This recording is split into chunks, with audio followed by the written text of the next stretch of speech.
नमस्कार new video रे आपनको स्वागत जनाऊँगी। आज मु आपनको ये वीडियो माध्यम जनइबी जे 84 सिद्धाचार्य मानक विषय रे एवं देखि पारुथिबे कि 84 सिद्धाचार्य मानकर नाम दिया हैछि। से 84 सिद्धाचार्य मानक मध्यरु केते जण सिद्धाचार्य मानकर नाम पढ़ी कि सुनै देउछि।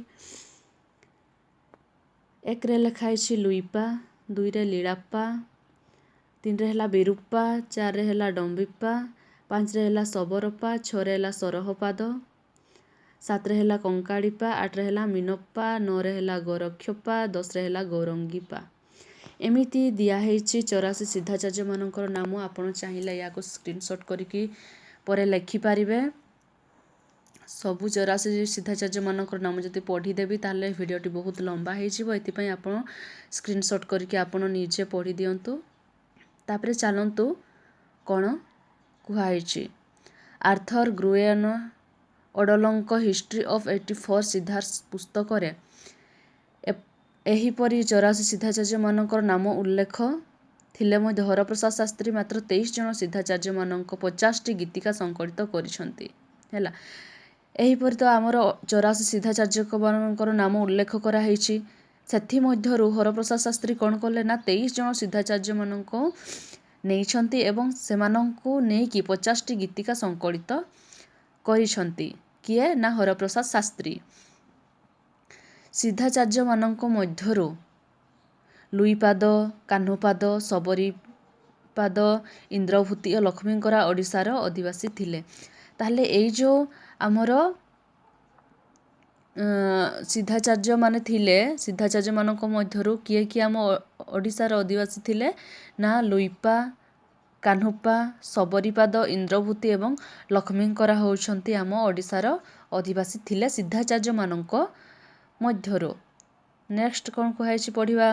84 सिद्धाचार्य सप्तम शताब्दी 1200 शताब्दी मध्य आविर्भूत होइथिले। जो 84 सिद्धाचार्य माने थिले ना से माने सप्तम शताब्दी 1200 शताब्दी मध्य से माने आविर्भूत होइथिले।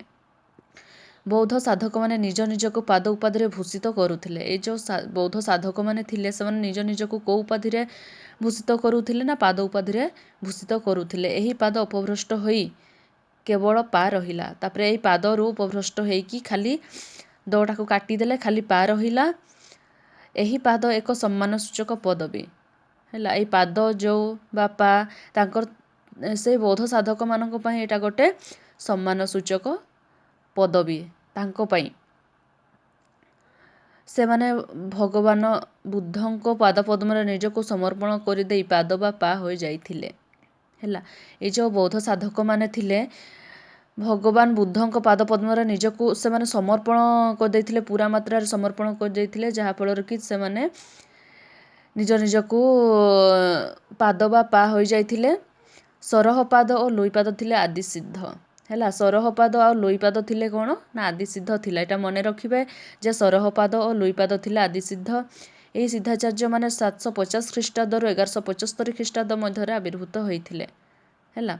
एही दी जण सरहपाद और लुइपाद से माने 750 ख्रीष्टाब्द रु 1175 ख्रीष्टाब्द मध्य आविर्भूत होइथिले। नेक्स्ट पढ़िबा सिद्धाचार्य मानक विषय रे ही कुहा हैछि। फास्ट आमे जानिबा सरहपाद को विषय रे से माने कोन कोन सब करथिले, तांकर कोन सब रचना करथिले आउ से बाबद रे आमे जानिबा। ताहले चलंतु जानिबा। सरहपाद 8म शताब्दी रे से आविर्भूत होइथिले। सरहपाद होउछन्ते आदि सिद्धाचार्य। आमे पढ़िथिले मध्य जे सरहपाद होउछन्ते आदि सिद्धाचार्य। सरहपादଙ୍କ जन्मस्थान उड्डियान पीठ ओडिशा हैला। सरहपादଙ୍କର जन्मस्थान कोउठी ना उड्डियान पीठ ओडिशा रे हेइथिला। ओडिशार बलांगीर अंचल तांकर जन्मस्थान। आ ओडिशार जो अंचलटा थिला तांकर को अंचलटा थिला ना बलांगीर अंचल तांकर जन्मस्थान सरहपादଙ୍କର। तांको पिता थिले ब्राह्मण और माता थिले डाकिणी हैला। ताले सरहपादଙ୍କର पिता थिले किए ना ब्राह्मण थिले एवं माता तांकर थिले डाकिणी।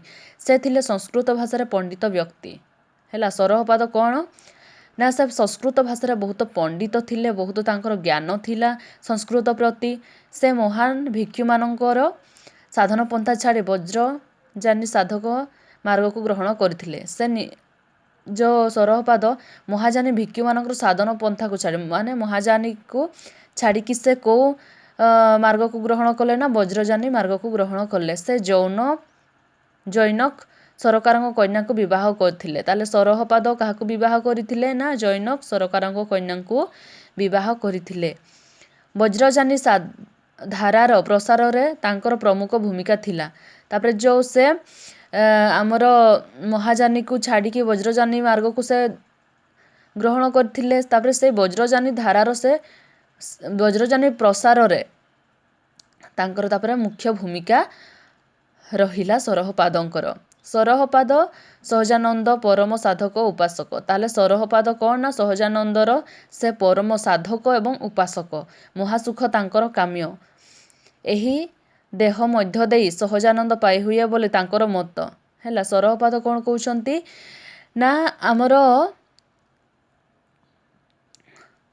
ଦେହ ମଧ୍ୟ ଦେଇ ମଧ୍ୟ ବି ମାନେ ତାଙ୍କର ମହାସୁଖ ପାନ କରାଯାଇ ପାରିବ ବୋଲି ତାଙ୍କର ମତ ରହିଥିଲା ସରହପାଦଙ୍କର। ସେ ବହୁ ଗ୍ରନ୍ଥ ଓ ଦୋହା ପ୍ରଣେତା। ସେ ବହୁତ ଗ୍ରନ୍ଥ ଲେଖିଥିଲେ ଏବଂ ଦୋହା ମଧ୍ୟ ଲେଖିଥିଲେ ସରହପାଦ।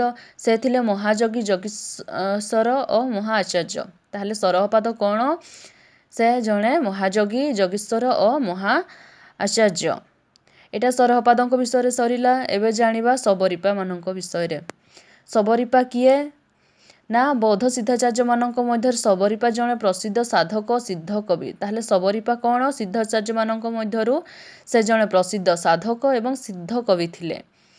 ଇନ୍ଦ୍ରଭୂତି ଓ ତାଙ୍କ କନ୍ୟା ଲକ୍ଷ୍ମୀଙ୍କର ପ୍ରବର୍ତ୍ତିତ ବଜ୍ରଯୋଗିନୀ ସାଧନା ସମ୍ପ୍ରଦାୟର ଅନୁଗାମୀ ଥିଲେ ଶବରୀପା। ତାହେଲେ ତାଙ୍କର ଯେଉଁ ଇନ୍ଦ୍ରଭୂତି ଏବଂ କନ୍ୟା ଲକ୍ଷ୍ମୀଙ୍କର ଥିଲେ ତାଙ୍କ ବଜ୍ରଯୋଗିନୀ ସାଧନ ସଂଗ୍ରାମର ସେ ଶବରୀପା ହେଉଛନ୍ତି ଅନୁଗାମୀ।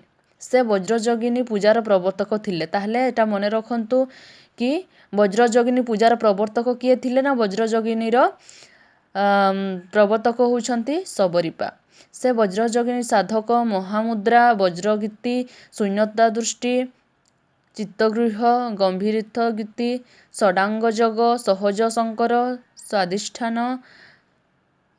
ସହଜୋପଦେଶ, ସ୍ୱାଧିଷ୍ଠାନ ଆଦି ପୁସ୍ତକ ରଚନା କରିଥିଲେ। ତାହେଲେ ଶବରୀପା ଏହିସବୁ ପୁସ୍ତକ ସେ ରଚନା କରିଥିଲେ। ଏହା ବ୍ୟତୀତ ସେ କେତେକ ଦୋହା ମଧ୍ୟ ରଚନା କରିଥିଲେ। ହେଲା, ଶବରୀପା କେତେକ ଆହୁରି ମଧ୍ୟ ଦୋହା ରଚନା କରିଥିଲେ।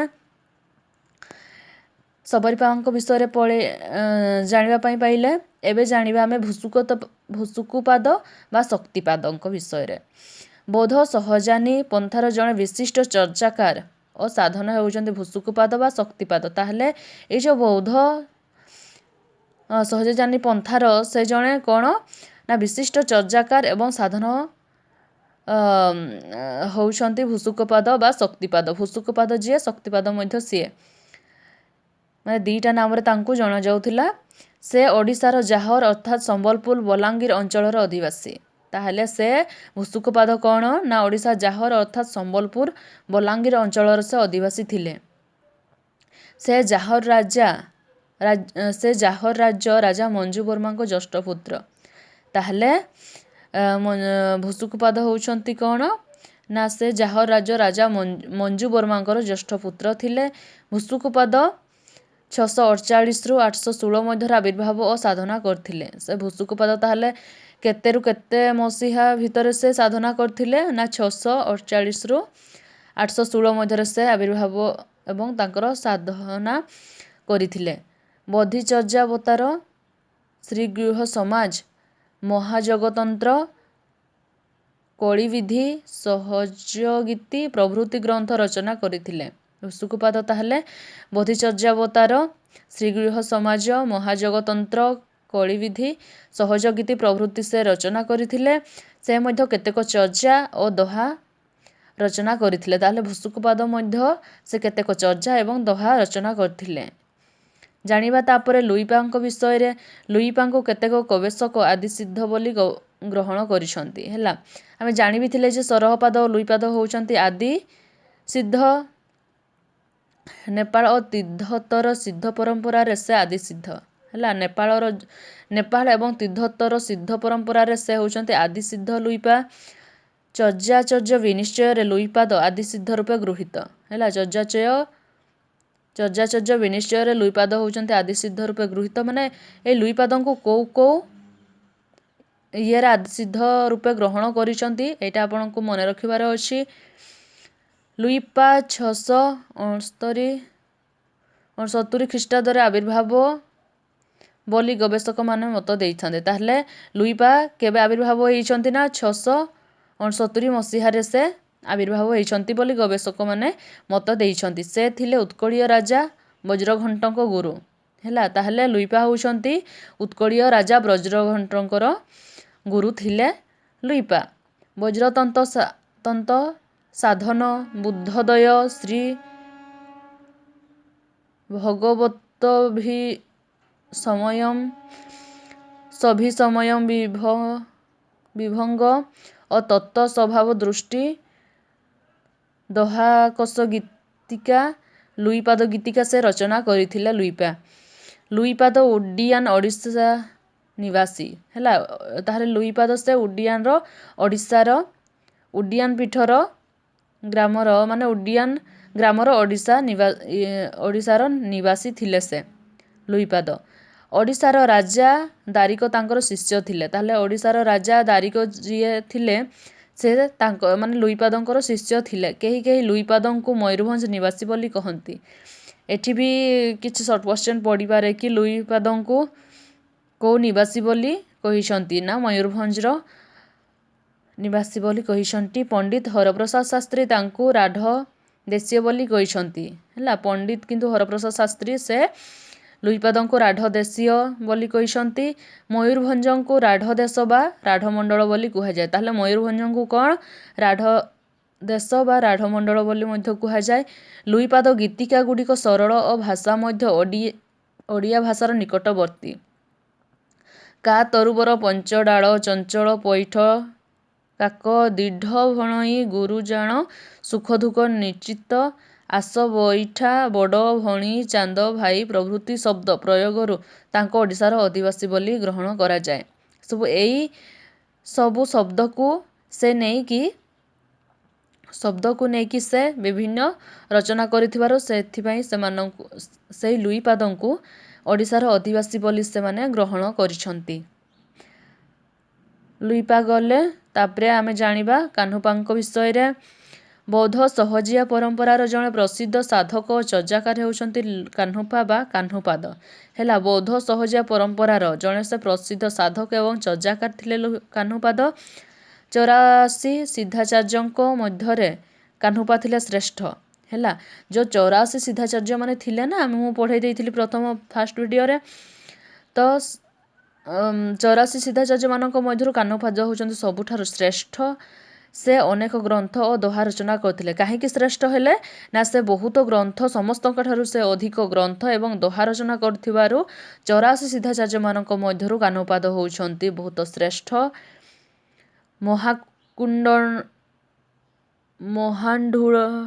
ମହାଣ୍ଡୁନନ୍ ବସନ୍ତ ତିଲକ ବଜ୍ରଗୀତି ଅସମ୍ବନ୍ଧୀ ସୃଷ୍ଟି ଦୋହାଶେଷ କାହ୍ନୁପାଦ ଗୀତିକା ଓ ବୋଧି ଚର୍ଯାକାର ଟୀକା ଆଦି ଗ୍ରନ୍ଥ ସେ ରଚନା କରିଥିଲେ। ହେଲା, କାହ୍ନୁପାଦ ଖ୍ରୀଷ୍ଟପୂର୍ବ 717 ସମୟ ବୋଲି ଗବେଷକଙ୍କ ମତ ଦିଅନ୍ତି। ତାହେଲେ କାହ୍ନୁପାଦ ସେ 717 ସମୟର ବୋଲି ଲୋକ ବୋଲି ଗବେଷକମାନଙ୍କର ମତ ଦିଅନ୍ତି। କାହ୍ନୁପାଦ ଦୋହାରେ ବ୍ୟବହୃତ ଶବ୍ଦ କାହ୍ନୁପାଦ ସବୁ କୋଉ ଶବ୍ଦ ବ୍ୟବହାର କରିଛନ୍ତି ତାଙ୍କର ଦୋହା ଯେତେବେଳେ ଲେଖିଛନ୍ତି। ଦେଖି ତିନି କାଇଁ ଭଣଇ ଆଇଲା ହେରି ସେ ନଗର ବହିଲେ ଡମ୍ବି କୁଡ଼ିଆ ହାଲ ସମ ପାଖୁଡ଼ି ନାଚ ବାପୁଡ଼ି ମାଡ଼ି ଖାଅ ଦୀଢ ପୈଠ ଦେହ ଶାଶୁ ନଣନ୍ଦ ଶାଳୀ ମା ଖେଳ ଠାକୁର ଚଣ୍ଡାଣୀ ଭଣ୍ଡାର ପୋଥି ପୁଣ ଆଦି ଶବ୍ଦ ପ୍ରୟୋଗରୁ ତାଙ୍କୁ ଅଧିକ ଅଧିବାସୀ ବୋଲି ମତବ୍ୟକ୍ତ କରିଛନ୍ତି। ହେଲା, ତାହେଲେ ଏଇସବୁ ଶବ୍ଦକୁ ସେ ନେଇକି ସେ ରଚନା କରିଥିବାରୁ ତାଙ୍କୁ ଓଡ଼ିଶାର ଅଧିବାସୀ ବୋଲି କହିଛନ୍ତି କାହ୍ନୁପାଦଙ୍କୁ। ଏମାନଙ୍କ ବ୍ୟତୀତ କମ୍ବଳପାଦ ବିରୂପା ଦାରିକପା ଗୁଣ୍ଡୁରିପାଦ ପ୍ରଭୃତି ଥିଲେ ଓଡ଼ିଶାର ଅଧିବାସୀ ଓ ଦୋହା ଲେଖକ। ତାହେଲେ ଏଇଟା ଥିଲା ଆମର ସିଦ୍ଧାଚାର୍ଯ୍ୟମାନଙ୍କର ଭିଡ଼ିଓ। ଯଦି ଭଲ ଲାଗେ ତାହେଲେ ଭିଡ଼ିଓଟିକୁ ଲାଇକ୍ କରିବେ, ସେୟାର କରିବେ ଏବଂ ସବସ୍କ୍ରାଇବ୍ କରିବେ। କିନ୍ତୁ କମେଣ୍ଟ ମାଧ୍ୟମରେ ଜଣାଇବେ ଯେ ଭିଡ଼ିଓଟି ମୋର କିପରି ଲାଗୁଛି। ଭଲ ଲାଗିଲେ ବି ଜଣାଇବେ ଏବଂ ଭଲ ନ ଲାଗିଲେ ମଧ୍ୟ ଜଣାଇବେ କମେଣ୍ଟ ମାଧ୍ୟମରେ। ଭିଡ଼ିଓଟିକୁ କିନ୍ତୁ ସବସ୍କ୍ରାଇବ୍ କରିଦେବେ।